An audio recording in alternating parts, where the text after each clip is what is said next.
ఈ రాజ్యాంగంలో గణతంత్రాన్ని, republic state ని, ఈ సూత్రాన్ని ఈ రాజ్యాంగంలో తీసుకొచ్చింది Babasaheb Ambedkar.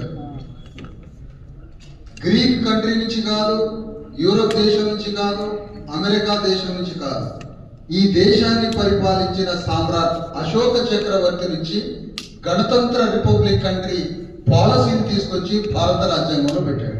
Under the చైర్మनशिप of the Baba Saheb Ambedkar अपने ये भारत की संविधान अमेरिका से, इंग्लैंड से, यूरोपा से किसी देश से अपने जो कॉपी नहीं किया है, मगर ये देश का मूल स्तंभ है अशोक चक्रवर्ती से ये मूल मिलान किया।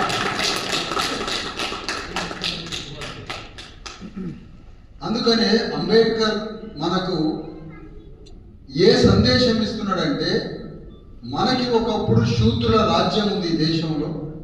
ఆ రాజ్యానికి సంబంధించిన 4 సింహాలు, ఆ రాజ్యానికి సంబంధించిన అశోక ధర్మచక్రాన్ని రాజ్యాంగంలో పెట్టి ఈ దేశం మీదని చెప్తున్నాడు సామ్రాట్ అశోక చక్రవర్తి ద్వారా, డాక్టర్ అంబేద్కర్ రాజ్యాంగం ద్వారా. बाबा साहेब अम्बेडकर ये दर्शाने के वास्ते अपने अशोक सम्राट अशोक चक्रवर्ती का उसका मूल सिद्धांत लिया है।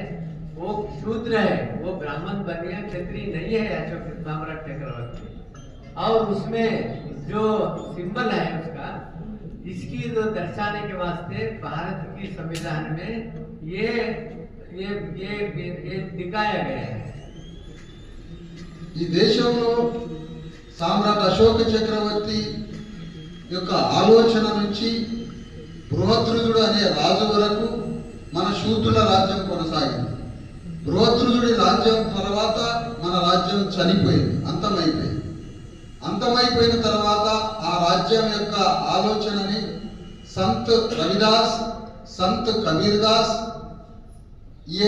కబీర్దాస్ సంత్ రవిదాస్ యొక్క ఆలోచనలతో శివాజీ రాజ్యం వచ్చింది.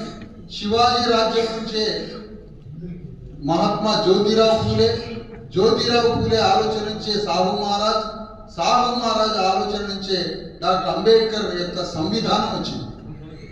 सम्राट अशोक जो गोत्र तक उसका पीढ़िया उसकी बिरादरी चला है, मगर उसके बाद में वो फिलॉसफी एक खत्म हो गया है।